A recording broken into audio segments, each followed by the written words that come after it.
Well, it's good to see all of you. Thank you for your participation this week. Thank you for your good ideas and discussions. This is really just sort of a summation.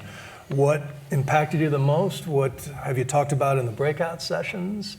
Should I start with you, Amy? Sure. You want to lead us off here? Sure. I would just say that as the host and founder of this, the intentions, what I set for this, we're leveraging 30 years of work across many sectors, government, philanthropy, investment, et cetera, business, to bring together the people who have informed and inspired me most over the years to uplift the most promising solutions and opportunities for impact as quickly as possible. And each year, I hope that both on the stage and in the curated sessions, like our Multiply Effects sessions, that real action and connection and movement forward will happen. And then there's all the magic and the meals and the drinks, and there's the interactions in the hallways. And so this year wanted to be a little bit more intentional about identifying those here.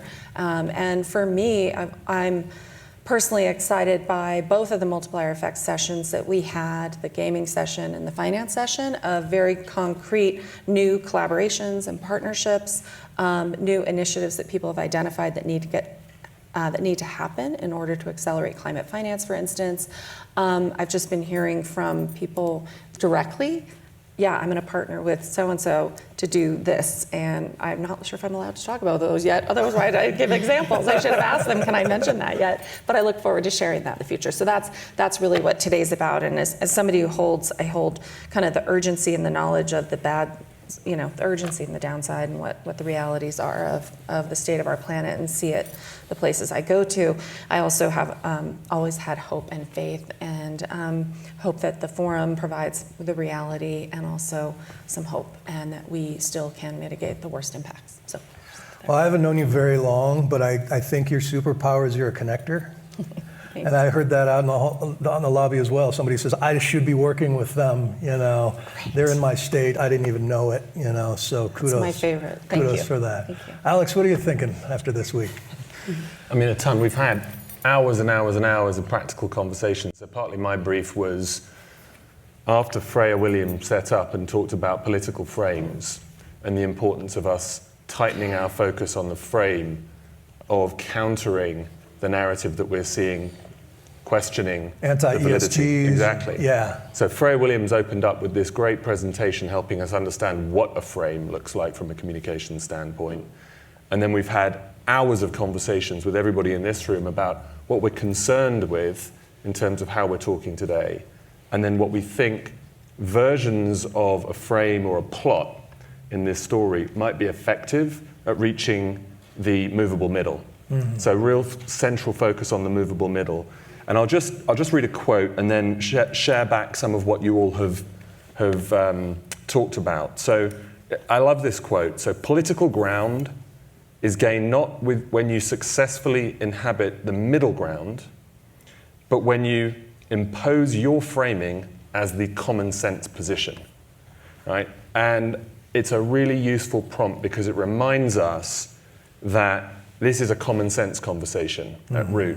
So in the conversations, I'm just going to talk briefly about the problems that people have observed, and then share, a couple of ideas that folks have put out there that maybe the audience can use, iterate, and we can build on. On the problems, your question, Bill, was how am I feeling? I mean, we are still making this thing too complicated. Everybody we've spoken with feels like it's too abstract, the concept. It feels too distant.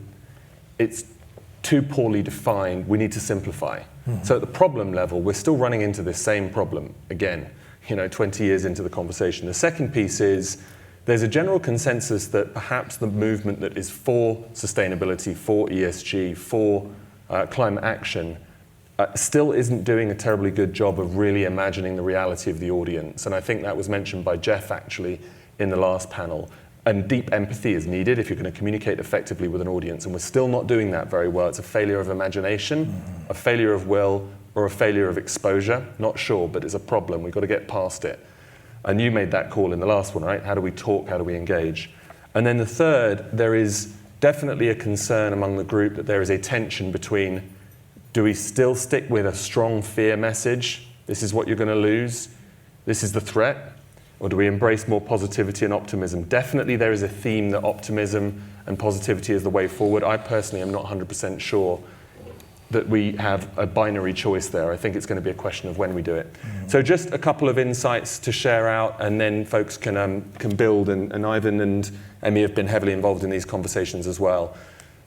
I say this with some caution, given how many authors there are in this audience, but there's a wonderful book that summarizes that stories can be broken down into 7 basic plots. I'm sure you're familiar with this. So tragedy, comedy, rags to riches, voyage and return, rebirth, overcoming the monster, and importantly, quest. Now, I hope that we're not running towards a tragedy narrative here, right, or a comedy narrative. So the group, I think, comes down to 2 things. We've got a pretty strong overcoming the monster narrative out there, and this gets to the conversation about keep it in the ground, the fossil fuel guys are the enemy. But I think this audience is more gravitating to a quest story. Talking here sort of the Odyssey, Raiders of the Lost Ark, Watership Down, actually, the Holy Grail, for those who like Monty Python. But a quest story is important. So let me now just mention the themes or the plots that fit quest. People have talked about the notion of freedom to invest, right? Talking about the freedom to invest. Solutionomics was another kind of idea that was put out there. Solution economics. Smart growth is a campaigning language that has been effective. The idea that it's just good business. And then finally, I'll mention perhaps a cheeky one, but the idea that we should talk about a new conservative capitalism, because fundamentally, this work is about conservation. So big thank you to the folks who've fed that in, and that's some of the language that we've been playing around with. I don't know if any of that sparks. Oh, I love it. So I've wrestled with, I think that the greenhouse effect is arguably the worst branding in human history because unless you are having an affair with the gardener, nobody's afraid of a greenhouse. Tomatoes and flowers are nice. Warming is generally good. Climate change, everything changes. Like that, none of that is threatening. And I've always been searching for a metaphor, and I was sitting on a bucket on a dock in Maine interviewing a fisherman scientist named Marty Odlin, who said, it's a Godzilla. We've created a Godzilla out of excess carbon that's killing our fish and burning down our forests and ruining everything that's free. Let's get pissed off and go kill that thing. Let's chop that thing up, lock it back into the primordial depths where it came from. And it boils down to, is your business model adding to Godzilla or chopping away at it? So yeah, I totally feel you. What are you thinking of as you had these breakout sessions? Coming from your point of view, I'm projecting here, but if I was your age, I'd be going, let's go, What are we doing? Yes, right. First, I'm extremely grateful and honored to be in this space at my age. It's been an incredible opportunity to sit with people from all different industries that have a common goal, right? And I think that's been one of the most beautiful parts about this forum is the fact that we all have such different backgrounds and we're still coming together for a common goal. And we were talking about languaging a lot, right? And even just now in the languaging you used, you said, go kill that thing. That thing is us, right? And so do we want that negative type of connotation towards climate action? So a lot of times, we used to say all the time, we're fighting climate change, we're fighting climate change. And we just really had to reflect on if you're fighting it, then we're at a battle, right? And who are we battling against? Who is the enemy per se in this conversation? And we don't want to make anybody the enemy because none of us are, right? We're all being affected. And so just being a little more conscious about the languaging that we use. And then the intergenerational piece of this forum. Me being a youth and you guys all being seasoned youth with experience and us being able to combine fresh perspective with grounded knowledge, right? Knowing our past and not trying to avoid it or ignore it, but accept it and build on that. Right. So yeah. Thank you. Of course, thank you. I'll speak from the more seasoned side of the couch here. And I'm going to take my bank hat off. I've been a banker for 7.5 years, but I've been a campaigner for a lot longer, and 25, 30 years. First thing I'm going to say actually is Idaho, Sun Valley, the world is so honored to have Amy doing this work. I feel like I go to a lot of conferences. I mean, a lot of conferences. And the program and the dynamic that's been put together here has been really, it's blown me away this week. And so I really want to think about how we can all work to kind of keep building this thing into the future, whether that's like ideas, resources, you know, all those things, because you've created a really valuable space here. So thank you.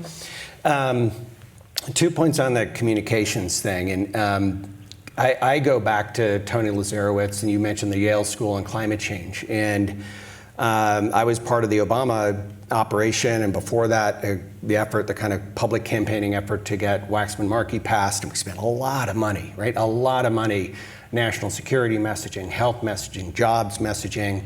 And if you go in the last 15 years, the numbers in the public about how much you believe in climate change and how much you believe in the scientific consensus are basically static.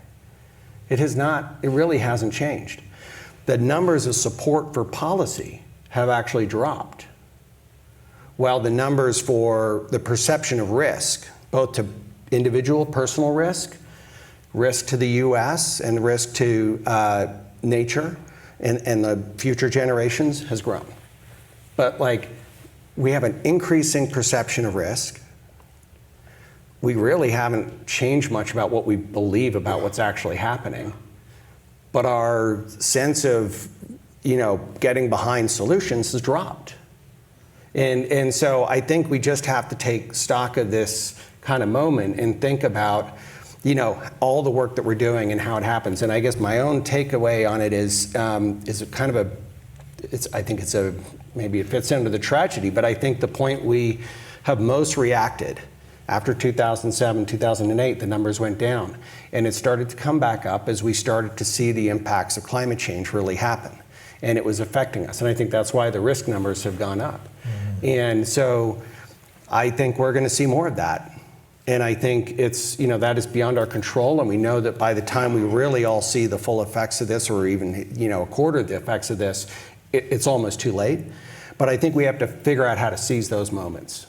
And that's, you know, I think that's how we kind of take that on from a communications challenge is important. The last point you were saying about the language around this, I really struggle with, because I think it's unquestionable that we've seen here that the fossil fuel industry is, you know, they need to be defanged and depowered and, you know, all the Ds, destroyed. I mean, because we're in a race, they're this massive weight pulling on us in the other direction, digging in their heels, their body mass is 4 times our own, and like we're not gonna get there in time unless we cut that. And so I think of it I know I struggle with this, but I think of them as the opposition, and it needs to be defeated. But I know that's not necessarily the right language or even the kind of healthy way to approach it. So I think that is, I really appreciate both of you from the communication side sort of pulling out that kind of tension, because I think that's what we're all wrestling with. Mm-hmm. Dr. Dorsey? You know, I see and I've seen, you know, 3 big things that stick out in my mind. A tremendous amount of desire, you know, folks like Emmy, from folks in this room, a huge amount of determination, and a real commitment to delivering.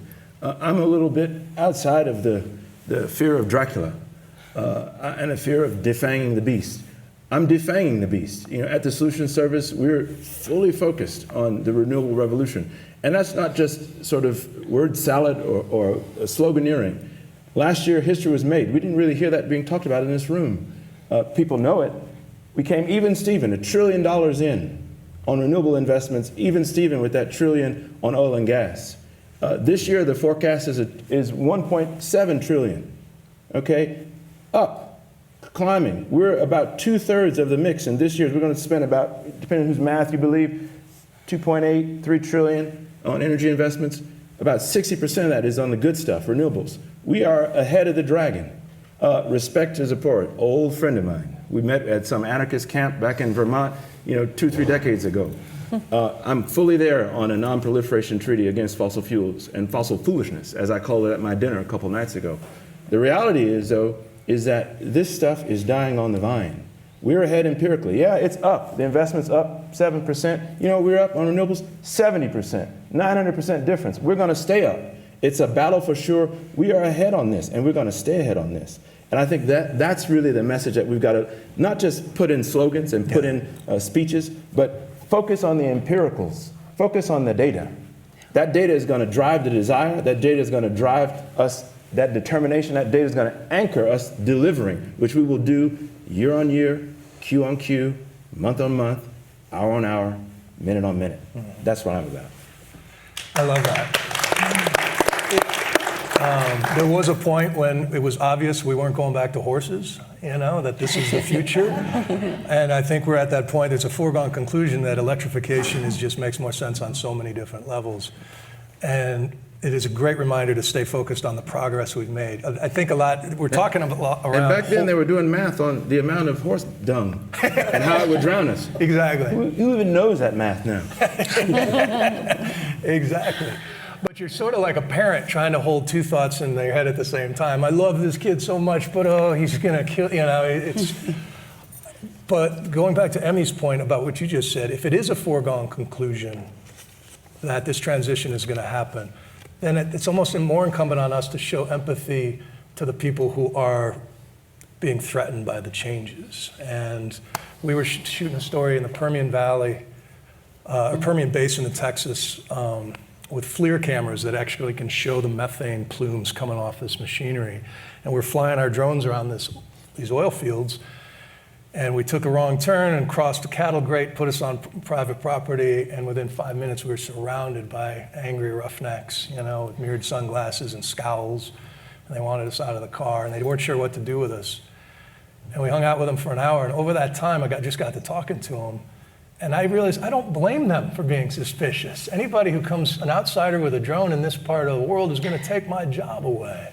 And so I just started to talk to these guys, and I used the term, you guys are energy veterans. You want you did what this country asked you to do, and you did it really well, and that should be acknowledged and not left behind, and you should be factored into this transition.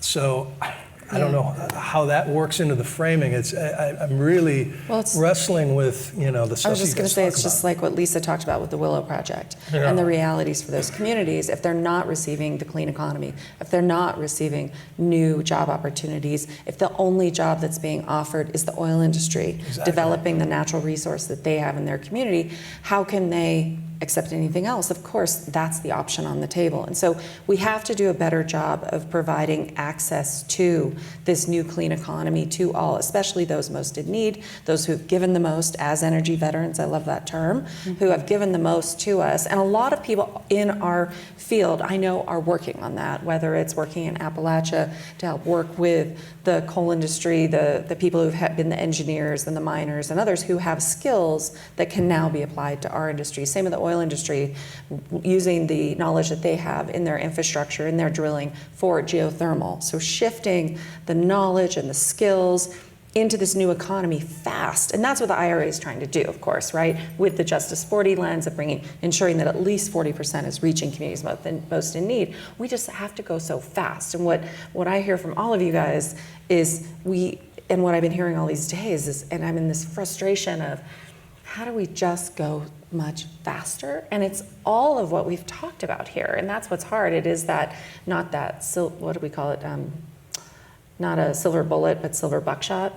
Sorry, more killing. You guys are very violent analogies. Yes, very bad. We've got it. We need a new analogy for that one. But it is all hands on deck, all levers, whether we are communicators or investors or innovators and policymakers. And that's what we try to bring in, show that here. But I guess 30 years in, I knew in the beginning, I always believed there was a better way. Having spent time with the Mayans in Mexico, spent time in nature, understand there was a better way that delivered actual human thrivability and better lives and livelihoods, and showed up in Washington like, money was it. That was the pressure point. Money, short-term financial returns. Always believed this in my gut, and I know a lot of you guys too.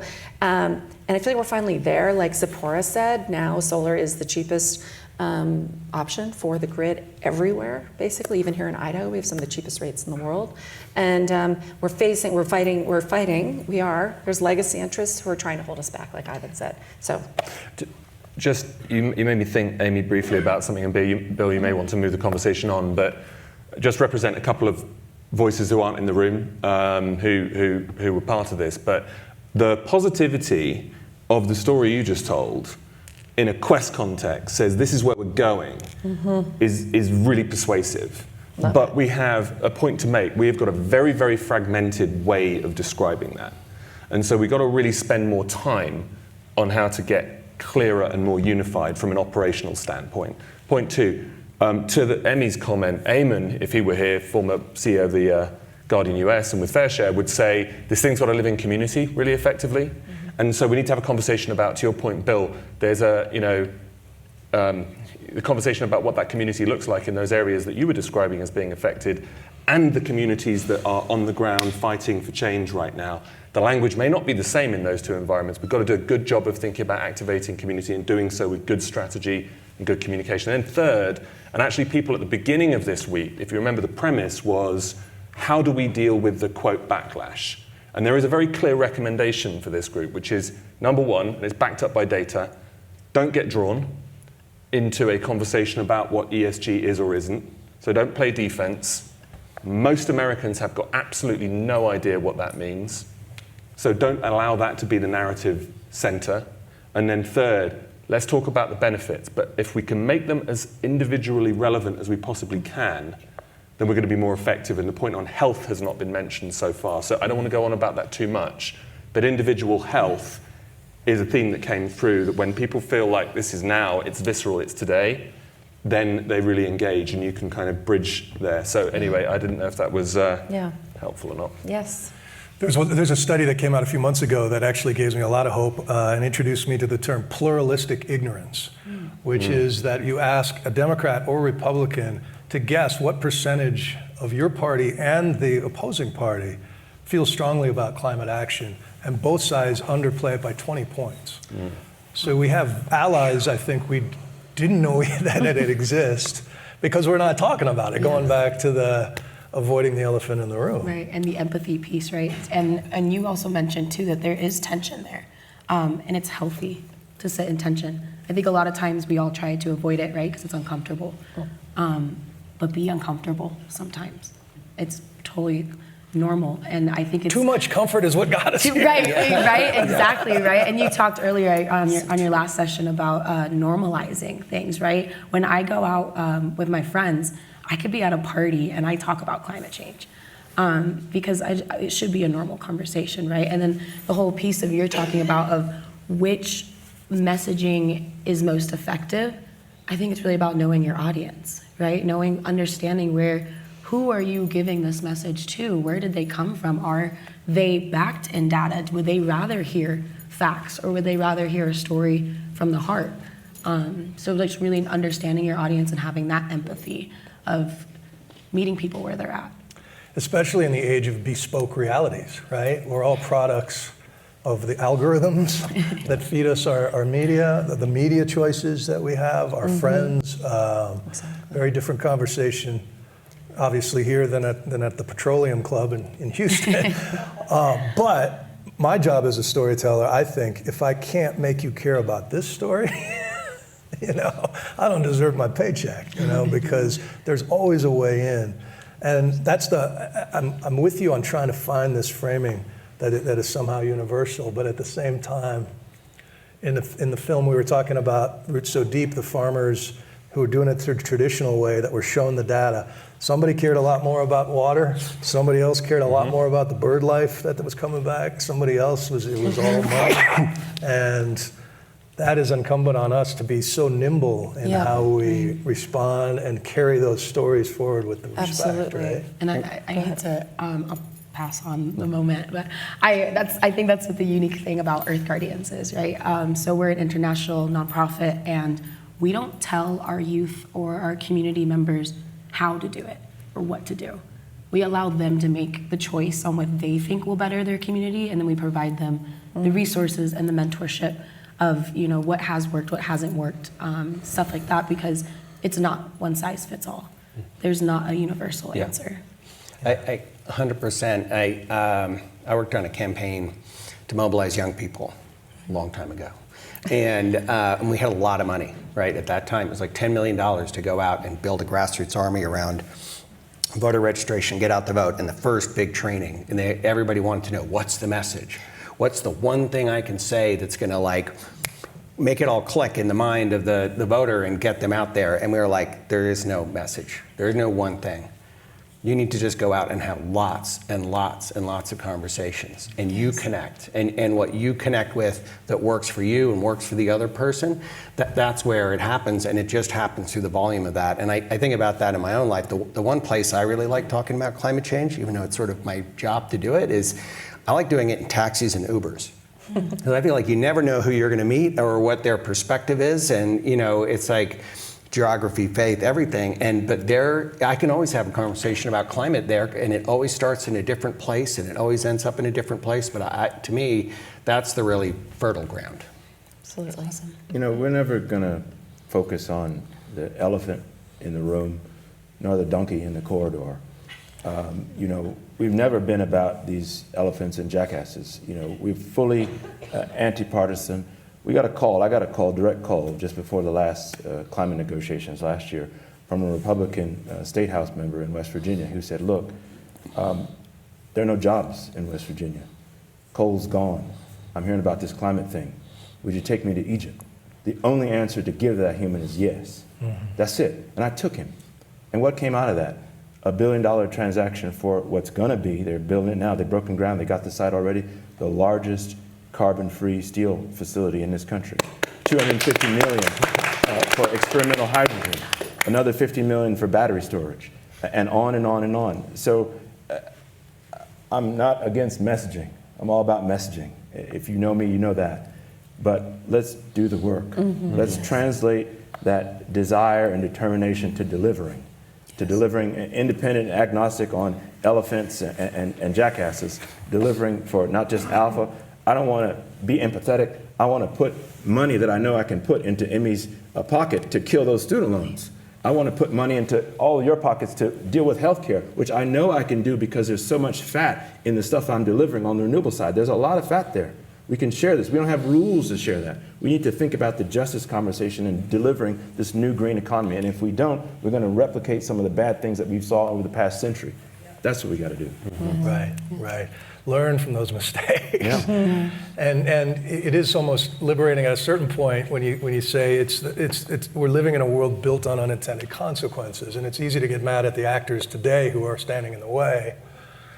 And as much as I try to be empathetic, the analogy I use is I don't blame my daughter for having an irrational fear of sharks. I blame Steven Spielberg for using 2 notes on a cello and a point of view cam to convincing her to be and so when I go down to Louisiana and interview a fossil fuel worker, I don't blame him for not. I blame the person who told him some lies about it. So anyway, we got the wrap. Amy, this is your finale. You want to say one final word of thanks? No, I just want to thank all of you, and then I am going to have to do a little formal wrap-up. But okay. I want to thank all of you and everyone who's been part of this for the last few days, and thank you for joining me on this to help us identify those key takeaways. And let's do this. That's all I'll say. Let's do this. Okay, thank you. Thank you, guys.